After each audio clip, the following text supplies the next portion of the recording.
Hi there folks, Borislav247 here with another video from my ambush camp series where I focus all my attention on one specific camp.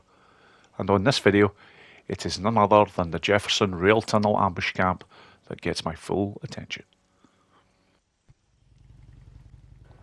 Right then folks, this ambush camp consists of 14 marauders.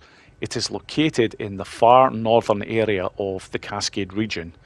And this ambush camp is probably the toughest that you will actually face in the entire game. And for two reasons. The first is that you are constantly fighting an uphill battle, quite literally. But more importantly, there is only one way in order to get onto this site. Now, the location of this one is very important because it's situated right at the very top of the Cascade region. Now here's the really interesting bit. There is a horde nearby. Now, it is the White King Mine Horde, and the beauty of this horde is, as soon as you start Days Gone game, this horde is instantly unlocked. So this one is available to do damage. Now, from their daytime location, they're quite far away, but their feeding location that I've got highlighted there is well within range of this camp. You'll see that later on, folks, but right now, let's get to the first method. Right then, as always, I'm going to start with the optimal method. This, in my opinion, every time is the best way to take out the ambush camp with whatever resources you have available to you at that time. And in this case, all I require is a 9mm pistol, which you get automatically at the start of the game, but I do require a suppressor. And you can get one of those very easily from Copeland's camp with, quite simply, a trust level 1. Once you have the first trust level in place, you can purchase one of these for 30 credits. They are not expensive, so you can take on this ambush camp extremely early. Now, there should be a wee trap there just to my right, but for some reason on this particular run here, it's not showing it. So I will make a point of showing where all the traps actually are. That is one of these tripwires that basically just alerts the camp to your presence. Doesn't actually do any damage, but it will alert any of the marauders that are nearby to your position, so you don't want to be going through them every time that you have the chance. Cut them away. Now, the second marauder that I'm looking to take out, I did see very briefly, but he was heading back up to the left here. This point is quite literally just a waiting game. Once I see him start to appear here, I'm actually going to take my sight and aim it a little bit further over to the right and quite simply let the marauder walk into the shot. Other thing I want to point out when doing the ambush camp like this is the other minimum requirements that you really need to have is, you can see I have focus in play. You only require one skill point in order to activate the focus from the skill menu, but you also require some focus time, which you can get from the very first Nero site that you take on. But anyhow, back to the job in hand. I can see the marauder up there is now walking away, so I was just checking over to my left there to make sure that the marauder that is sometimes near that rock section wasn't about. Even if they are, as long as you're moving very quickly and in a crouched position, you never get spotted. But at this point now, it is just a waiting game.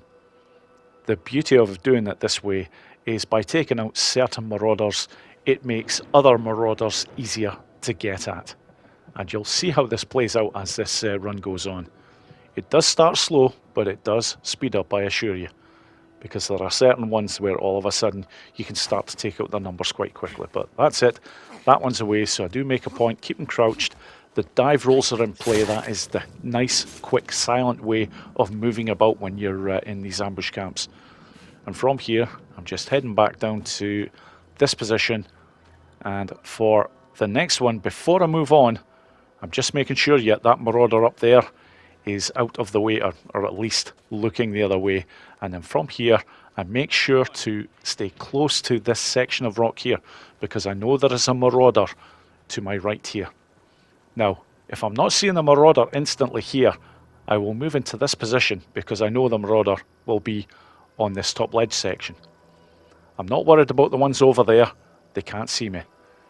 And given that I'm playing this on Survivor 2 difficulty, if you're playing this on any difficulty that is easier, this job will only be that much easier. but I'm waiting for this marauder to start to walk back towards my position. Now, at this point, I'm looking to get 2 rocks in play. I want that one to attract the marauder, but I'm not stopping there. I want another rock, and I want it further down, because I want this marauder well out of the way when I take him out of the picture. So there we go. He's already gone to the first. He's going down to the second. As always, I'm looking to use the dive rolls just to close the space quickly. And nice. I can take out that marauder without any hassle or fuss. So the next marauder is... there was actually 2 up there, which is why I've just stopped talking.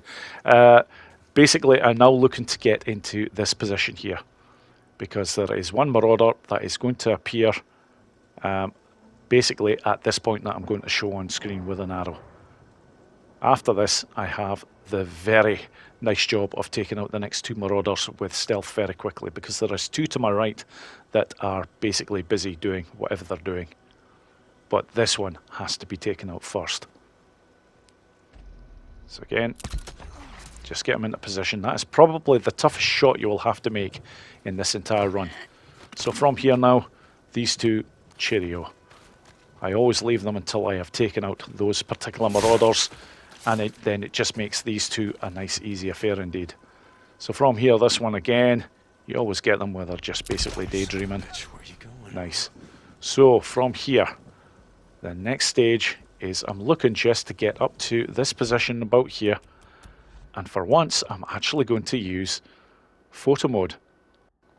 Now at this point I can see that that marauder is heading towards my position, and because of this I'm not looking to do anything until I know they're definitely heading the other way. So I will just spin my camera position around here just a touch, and there we go. That's as far as that marauder will ever come. Once I see him going the other way, then it's time for the next part of this plan. I want a rock in play, and I want it over there, just around that position, because there is a marauder, and you'll see them starting to move now. It's very important that you get them looking over to that particular side, because after they have checked out that rock, they will actually start to walk down the hill here, and will eventually pass you, which is why I'm staying in this bush area. And trust me folks, this marauder does this every single time. They do not just go back to their normal position here, they always come down, which actually makes things very handy, because it's this is one of the hardest sections if you're trying to figure out just how to take out these marauders quietly and easily. Well, this is how it's done. And here we go, the marauder is right on cue. So I have options here. I'm actually going to leave the one with very little hair until I've taken out this one right here, because that one is quite close. So at this point now, I'm very safe to take out that marauder. Now, from here, the hardest of all of the marauders is this one right up here. Now, he's armoured, so he's much harder to kill with headshots, but I'm not interested in headshots. And this is something worth knowing. That particular type of marauder, you do not require a skill that allows you to take out the heavies in this game. For anyone that is wondering, that particular type of marauder there can be taken out without any skill points in play. And from here, that one there that was basically tending to that pickup truck, yeah, a very easy target indeed. So at this point, I only have 2 marauders left. And here we go, very nice. I've got this one heading up here. I am going to take the time to move them slightly further over, just so that I have a slightly closer shot. Not only that, but they will stop moving, and at that point I can just take them out nice and easy. Make sure you get them in position. I have to be quick because I don't have that much in the way of focus, or let's put it this way, if I was playing this at the very start of the game with the limited amount of things in play, I simply wouldn't have that much time with the focus, but you don't need to. You just make sure that your target is pretty much in your sights, then use the focus and then very quickly take them out. But anyhow, that is the ambush camp taken care of on Survivor 2 no less, and all that needs to be now done is to open up the entrance to the underground bunker and then basically open up this ambush camp properly. So Again, it's just getting down here. Going to activate the survival vision, which it doesn't work in terms of showing people and whatnot, but on Survivor 2 it will very briefly bring up the minimap. Looks like they marked it up good. And there we go. That is it. Job done. If you want a foolproof way of taking out this ambush camp on Survivor 2, that's the way to do it, folks. Right then, folks, on to a bit of fun. I did say that whenever possible in my ambush camp videos that there was a horde option, I would be using it. And for this particular ambush camp, there most certainly is. It is the White King Mine Horde, and that is the location that I'm looking to get them from, because that is basically their nighttime feeding area. If you try doing this during the day, you simply will have no joy because the horde is too far away from the camp. But this particular spot here for getting them up to the ambush camp is a fantastically easy affair. Because here they are. Hello, boys. Okay, I'm just going to lead them a merry dance up to where they need to be. And yeah, I've got the numbers. Even though this particular horde is only 40 strong, it doesn't matter. This horde will obliterate this camp, guaranteed. That is one thing. I've never seen an ambush camp that's actually managed to take out a horde before. And this one will be no exception. You know, I do have one particularly fast bloody freaker here that's giving me a bit of grief, but never mind. I'm just about here. I have a very specific area I want to get to very quickly. Once I get in the ambush camp, the rest of the marauders in here are going to be very busy very quickly. So I'm looking to get here, then around here, just hide in the bush section here, and what a fantastic view. I'm now going to get off the carnage that is about to take place. So here we go. I can see the countdown already. That is 4 of them taken out pretty much straight away. Yeah, this lot don't hang about. Once you get a horde coming into an ambush camp, they do tend to clear them out pretty quickly.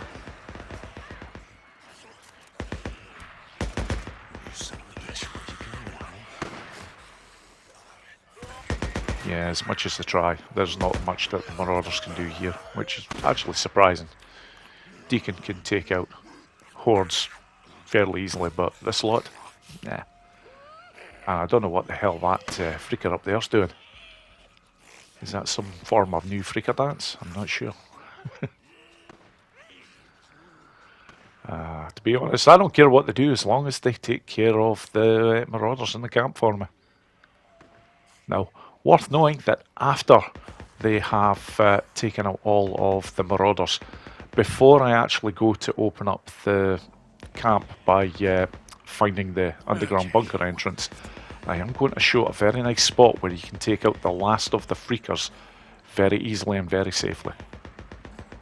Because although there won't be that many left, there never usually is. I've done this on quite a number of occasions to check out just how effectively the horde takes out this camp. And normally after they've taken out everyone, and there we go, that is the job done. There's not normally that many of them about. Not sure why. But here we go. This is another one of these areas that is just hard to reach for the freakers. Get to right there, that's it, perfect. So any of them that are left now, and especially if you're taking on this ambush camp very early game, which for most people that will be the case, you won't have the fantastic weapons that you will have later on in the game. So you want an area that's pretty safe in order to take out the freakers, and you won't get any safer than this. Because as you can see, I'm firing off a few shots here, just trying to get some attention, and no, this bit is almost like a ghost town now. So screw it, that's fine. Makes the job a bit easier, but that is worth knowing, folks. If once you've taken out the camp this way, just go to that particular spot and you will get no problem at all with any freakers that happen to appear. They'll get close to you and then you can take them out at very close range. So as before, all I've got to do is open up the entrance to the ambush camp, head down into the underground bunker, and then this job's a good one.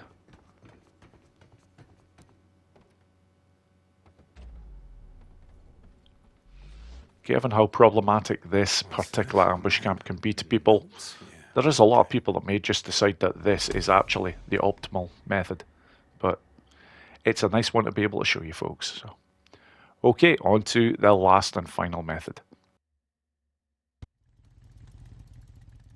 Right then folks, just one more run to show, and this is the one involving the sniper rifle.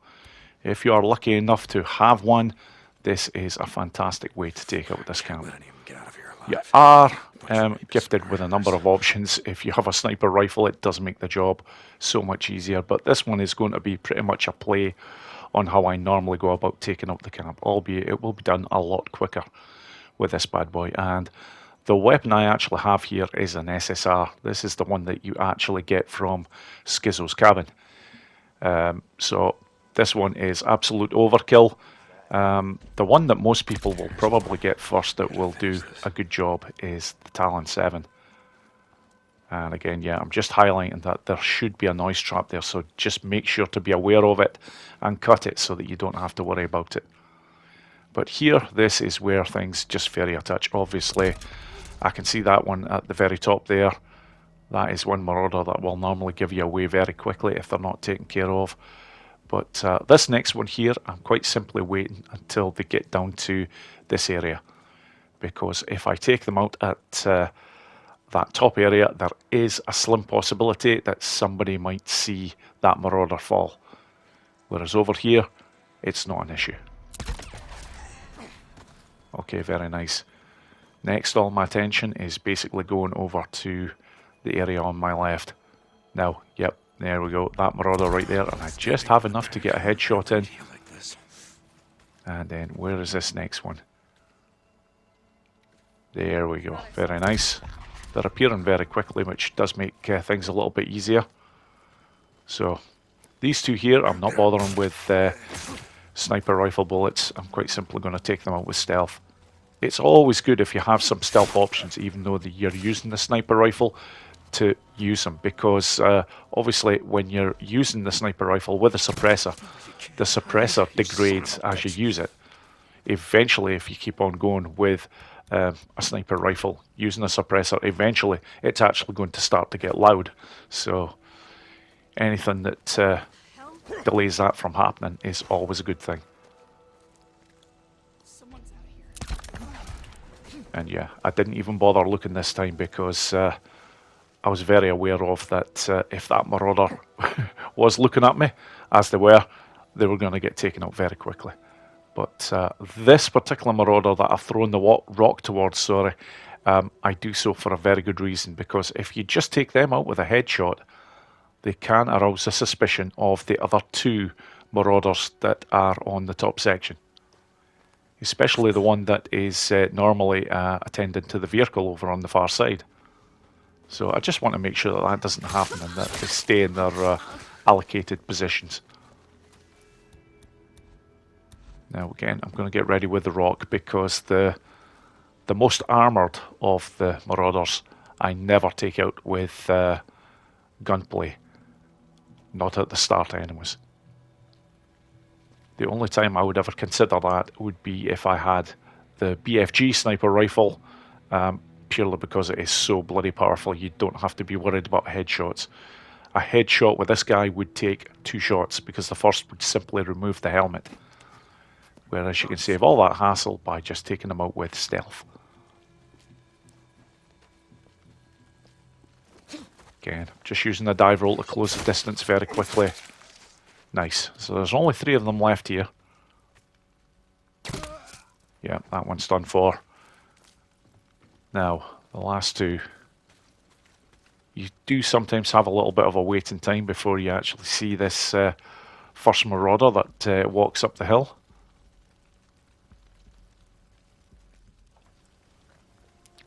Fantastic. Here comes the second last marauder.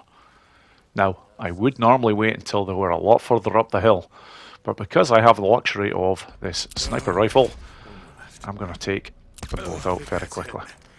And there we go, job done.